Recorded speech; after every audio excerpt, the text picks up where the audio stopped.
And welcome to Technology Tap. I'm Professor J. Rod. In this episode, part 2 of the top 10 hacks of 2025. Let's tap in.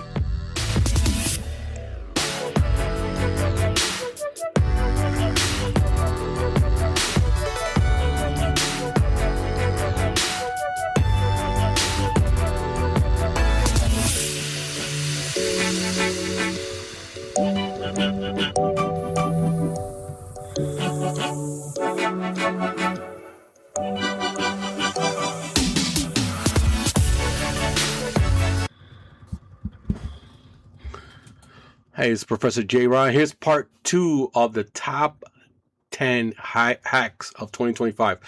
As I said in the previous episode, I'm not naming the companies. This actually could be a teachable moment for students and teachers out there. You can listen to it and try to do a little research and find out which company this affected. And it's various, like the one for the learning management system of the school. There's actually a couple of schools. I know one that's local to me that happened to. So it may not just be one, it may be more. Anyway, for those of you who don't know me, my name is Professor J. Rod. I'm professor of cybersecurity, and I love helping students pass their A+, Network Plus, and Security Plus exams. But every now and then I, do a little twist on the topics. I like to talk about like the history of technology, and now I'm doing the top 10 hacks of 2025, part 2. So let's kick it off with number 5. After attackers realized they can extract a value without breaking anything, they started asking, what if we don't steal data at all? What if we steal something more valuable? Time. That's hack number 5. Healthcare. And the moment the attackers realize availability hurts more than breaches. All right, let me start this one with something that usually makes the room go quiet when I say it out loud. Hospitals can survive data loss. They cannot survive confusion. And in 2025, attackers finally understood the difference. For years, healthcare breaches followed a familiar script. Patient records stolen, database encrypted, HIPAA violations, press release. Everyone knew the playbook. So security teams hardened. Electronic health records, billing systems, and patient databases. And they did a decent job, which is why attackers stopped going after those systems. Instead, they asked a different question. Not, how do we steal data? But, how do we stop the hospital from functioning? And that's a very different mindset. And the answer led them somewhere unexpected. Scheduling. Let me slow this down because this is subtle. When people think hospital systems, they think patient charts, lab results, imaging. But none of that matters if you don't know who's coming in, when procedures happen, where staff need to be. Scheduling is the nervous system of healthcare, and the nervous systems don't like being disrupted. This didn't start with ransomware splashed across the screen. It started quietly. A low privileged account, a phishing email that looked boring, someone clicking during a long shift. From there, attackers move lateral. Not fast, carefully, until they reach the schedule systems. And here's what made this attack so efficient. Scheduling systems integrate with everything, affect everyone, are time sensitive, and are often less protected. Encrypt a file and you can restore it. Encrypt coordination and chaos spreads immediately. Appointments disappear. Surgeries overlap. Staff don't know where to report. And suddenly, leadership wasn't asking about cybersecurity. They were asking, can we operate today? Remember the API attack? How nothing broke, but value drained out? This is the opposite. Nothing was stolen, but everything stopped. Different tactic, same principle. Let me say this the way I say it in class. Availability is not secondary. It is operational survival. We teach confidentiality first, integrity second, and availability last. Attackers flipped that script. This attack didn't trigger immediate panic for one reason. No patient data was leaked, which meant slower legal response, quieter media coverage, and delayed executive escalation. But internally, everything was on fire. Patients waited, doctors improvised, and nurses scrambled.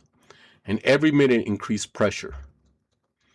The ransom note didn't threaten exposure. It didn't mention data. It simply said, restoration requires payment. That was it. No countdown timer, no threats, just an inevitability. Let me ask you this. If backup exists, why didn't they just restore? Because restoring schedules isn't just restoring files. It's restoring trust in time. Which appointment is right? Which version is accurate? Which schedule is correct or current? You can't easily fix that. If this showed up on the exam, the question wouldn't ask what malware was used. It would ask what security principle was the most directly impacted. And the answer wouldn't be confidentiality. It would be availability. You can lose data and recover. You can lose time and people get hurt. Because this is where cybersecurity stops being abstract. And once attackers realize they could shut down operations without ever touching patient records, they ask another question. What if we didn't attack the hospital? What if we attacked the software it trusts? That's hack number 4. The update everyone installed without hesitation. All right, before I tell the story, let me ask you something simple. When was the last time you hesitated before installing an update? Not a sketchy pop-up, not a random download, a real update from a trusted vendor. Signed, right? Trusted. Exactly. The hesitation or lack of it is where this hack lives. For years, security training told us keep system patched, install updates promptly, unpatched systems get breached. And that advice was, and still is, correct. But in 2025, attackers realized something subtle. If defenders are trained to trust updates, then updates become the delivery mechanism. No deception is needed, just patience. The notification popped up like it always did. Same vendor, same branding, same digital signature. IT teams pushed it out automatically. Why wouldn't they? This was best practice. No one called it suspicious, no one delayed it for review, and that's the moment trust became a liability. Let me slow this down. Security teams spend enormous effort validating users. But how often do they validate software behavior after installation? Most environments check, is it signed and is it from a known vendor? And then they stop asking questions. Attackers counted on that silence. This wasn't about tricking customers. This attack happened upstream. The attackers didn't breach thousands of companies. They breached one, the vendor. Specifically, the build environment, the update pipeline, and the system that signs code. Once malicious code was added before signing, every downstream system accepted willingly. No alarms, no warnings, because authentication was never the problem.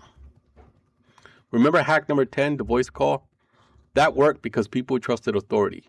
Remember hack number 9, the building system? That worked because the organization trusted vendors. This is the same pattern, just scaled. Trust doesn't disappear, it compounds. Here's what surprised people. The update didn't encrypt files, didn't crash the system, didn't announce itself. It waited, it observed, it established quiet persistence, because loud malware gets removed. Quiet software becomes infrastructure. From the endpoint's perspective, this was allowed behavior. The software had permission to run. It had permission to communicate. And nothing it did immediately violated policy. Which brings us to an uncomfortable realization. Most security tools are designed to stop unknown software, not trusted software behaving badly. Let me say this plainly because this is where the students usually pause. Digital signatures prove who sent the code. They don't prove what the code will do. We confuse authentication with safety. Attackers exploit that confusion. The attack wasn't discovered by antivirus. It was discovered by analysts comparing notes. Different organizations noticed similar strange behavior, subtle things, unexpected outbound connections, processes that shouldn't exist but did. Only later did someone ask the right question. What if the update itself is the problem? That question took weeks to ask, and by then, the damage was widespread. If this showed up on the exam, the question wouldn't be, how did the malware get installed? It would be, which security risk arises when trusted third-party software is compromised upstream? And the answer wouldn't involve end users at all. It would be supply chain risk. A signed update proves origin, not intent. So say that again, because once you internalize it, you stop treating updates as unquestionable. And once the attacker realized it can spread silently through trusted software, they ask another question. What if we didn't attack the system at all? What if we attacked the people who fix the systems? This brings us to hack number 3, casinos, help desk, stay on the line urgency, and the front door no one thought was the front door. All right, before I tell you what happened here, let me ask you something I ask every semester. Where is the front door in your organization? Most people point to the firewall, the VPN, the login page. Almost no one says the help desk, and that's exactly why attackers did. Casinos don't work like normal business. They operate 24/7. Downtime costs money immediately. Customer experience is everything, which means one thing for IT. Speed matters more than caution. Help desk staff are trained to fix problems quietly, keep operations moving, and avoid disrupting guests. Attackers study that culture carefully. They didn't start with malware. It started with phone calls. Polite, urgent, frustrated. The caller sounded like an employee who couldn't log in, had guests waiting, needed access now. And here's the important part. They sounded believable because the attackers have already done their homework. Let me stop here and underline something. Social engineering works best when it sounds boring. No dramas, no threats, just inconvenience. Before the calls ever happen, attackers gather information. Not hacking tools, information. Employees' name from LinkedIn, job roles from public posting, schedule shift from casual conversation, vendor names mentioned in forums. So when the help desk answered, the attacker didn't say, "Hi, I need help." They say, "Hey, this is Mike from Table Services. I'm locked out again. Same issue as last week. I'm on the floor and I got the guests waiting." That sentence does something powerful. It creates pressure. And pressure collapses process. The help desk follow procedure. That's the uncomfortable truth. They ask a few questions, they verify what they could, they reset credentials, because from their perspective, the caller knew internal language. The request made sense, and denying access would cause immediate problems. And this is where security theory meets reality. Policies don't survive urgency well. Remember hack number 10, an AI voice call? Same weakness. Authority plus urgency equals compliance. Different tool. Same human response. Once attacker had one account, things moved quickly. Because casinos, like many organizations, rely heavily on centralized identity system, role-based access, and trust between departments. One reset became another call. Another employee needed help. Within hours, access systems were confused, credentials overlapped, trust chain broke. Room keys stopped working, staff accounts conflicted, operations slowed, and suddenly, leadership wasn't asking about cybersecurity. They were asking, why can't guests get into their rooms? Let me say this plainly. The attackers didn't defeat encryption. They didn't bypass multi-factor authentication. They convinced someone to undo security on their behalf. And that's a very different kind of failure. Security logs didn't show brute force attempts, suspicious malware, or abnormal traffic. They showed help desk activity, credential resets, account changes, all legitimate, which means from the system's perspective, nothing was wrong. If this showed up on an exam, the question wouldn't be what exploit was used. It would ask, which roles represent a high-risk attack surface due to social engineering? And the answer wouldn't be administrator. It would be help desk. The help desk isn't a support function. It is an access control system staffed by humans. Because once you see it that way, you stop treating help desk security as optional. The incident didn't end with data theft. It ended with downtime, confusion, embarrassment, and a painful realization. The attackers didn't need to break in. They just needed someone to help. And once attacker proved they can talk their way past defenses, they ask even a bigger question. What happens if we don't need people at all? What happens if we get one account that controls everything? That's hack number 2, the cloud, admin access. And the morning entire environments disappeared. All right, before we talk about what happened here, I need you to clear one misconception. The cloud is not safer by default. It is faster by default, more convenient by default, more powerful by default, and power without restraint is dangerous. Just ask Peter Parker, right? The incident didn't start with alerts. It started with confusion. An engineer logged into the cloud dashboard and froze. No instance, no storage buckets, no database. At first, the assumption was simple. Dashboard glitch. Refresh, same thing. Another engineer logged in. Same emptiness. And then the realization hit, slowly, painfully. This wasn't an outage. This was deletion. Let me stop here and ask the question I always ask. Who has admin access in your environment? Really? Not who should, who actually does. Because this hack lives in a gap between the two answers. There was no malware, no phishing email that morning, no brute force attack. The attacker already had what they needed, an admin token. And once they have that in the cloud, you don't break rules, you use that. This part is uncomfortable because it's mundane. The token didn't come from some elite hack. It came from a repository that was accidentally made public, a CI/CD pipeline log, a configuration file that wasn't supposed to be exposed. In other words, normal mistakes. And attackers are very good at watching for normal mistakes. They didn't start deleting things. That would have been loud. First, they checked permissions, then they checked logging, and then they did something very smart. They turned the lights off. Audit logs disabled, monitoring reduced. Because if no one is watching, everything that follows looks like silence. Remember hack number 6, the APIs? Remember hack number 7, the sessions? Same pattern here. The attacker didn't need to exploit anything. They stepped into a role that already had authority.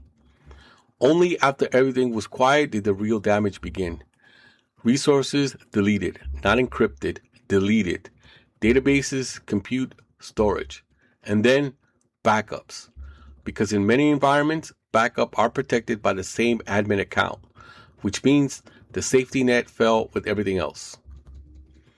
Let me say this plainly. In the cloud, admin access is God mode. There is no undo. There is no pull the plug. If you gave one identity total control, you made a single point of failure. People ask, why didn't it just restore from the backup? Because restoring just isn't technical. It's trust. Which backup is intact? Which version is clean? Which account can't even restore anything now? Recovery took weeks. Some data never came back. If this has shown up in an exam, the question wouldn't be, what malware caused the breach? It would ask, which misconfiguration allowed a simple compromised credential to cause total loss? And the answer will be excessive privilege, lack of least privilege. Say that again. The cloud doesn't forget mistakes, it amplifies it. Because once you understand that, you stop treating admin access casually. After this incident, organizations started asking new questions. Do we really need permanent admin accounts? Are backup isolated from production identities? Can logging be disabled by the same people it monitors? Those questions came too late for this victim, but they defined the future. And now we arrive at the final hack. Not because it's the most technical, not because it's the most expensive, because it's the one every single other hack depends on. Hack number 1 isn't malware. It isn't phishing. It's the human layer. And the year everyone finally admit that humans were never meant to be security controls. All right, before I say anything, let me say this plainly. Hack number 1 isn't a single incident. This wasn't one breach. This wasn't one company. This wasn't one headline. Hack number 1 was a pattern. And once you see it, you can't unsee it. Think back through everything we talked about so far. The phone call that sounded normal. The building system no one monitored. The library no one thought to secure. The LMS sessions that never expire. The APIs that answer too freely. The hospital schedules that collapse. The trusted updates that betrayed everyone. The help desk that just wanted to help. The cloud admin account that erased everything. Different industries, different systems, different tools. Same root cause. Someone trusted something that they didn't verify. Let me slow this down because this is where people usually push back. They'll say, well, users need better training or people are the weakest link. I want to challenge that ideas. Humans aren't the weakest link. They're the most overused control. We ask people to do the impossible things. Detect fake voices that sound real, identify malicious requests that look normal, question authority under pressure, follow perfect procedures during chaos. And then we act surprised when they don't. In 2025, attackers didn't exploit ignorance. They exploited expectations. They behaved exactly the way the system and people expected them to. This year, the defender stopped saying, if users follow the rule, and I start asking, why did the system allow this to depend on a person at all? That's a big shift, and it's an uncomfortable one, because it means the problem isn't users, it's design. Remember the line from the start of the first episode, attackers in 2025 didn't break security, they operated inside it? This is what it means. Every hack worked because the system said, yes, that's allowed.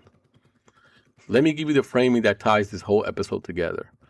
Cybersecurity used to be about keeping the bad people out. In 2025, cybersecurity became about containing damage when trust is abused. Because trust will always be abused. That's not pessimism. That's realism. After these incidents, organizations started shifting how they think. Not overnight, not perfectly, but noticeably. They start asking different questions. Why does one person have so much authority?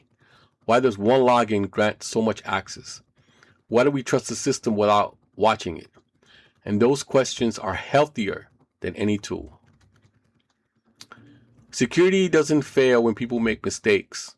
It fails when the system requires people to be perfect. Because that's hack number 1. If you're a student listening to this, you're not training to memorize tools. You're training to recognize patterns. If you're already working in IT, your job isn't fixing solutions. It's just uncomfortable questioning about trust. And if you're designing systems, never ask a human to be your last line of defense. So when people look back at 2025 and ask, why were there so many breaches? The answer won't be hackers got smarter. It'll be this. We finally realized that trust, unchecked, unmonitored, unquestioned, was the most dangerous vulnerability we had. And once you understand that, you start building systems differently. All right, that's going to do it for this episode of Technology Tap. If this one made you uncomfortable, good. That means you're paying attention. Because the goal isn't fear, it's awareness. And the moment you start questioning trust, that's when security actually begins. I'm Professor J. Rod, and Happy New Year. And looking forward to what 2026 brings us all.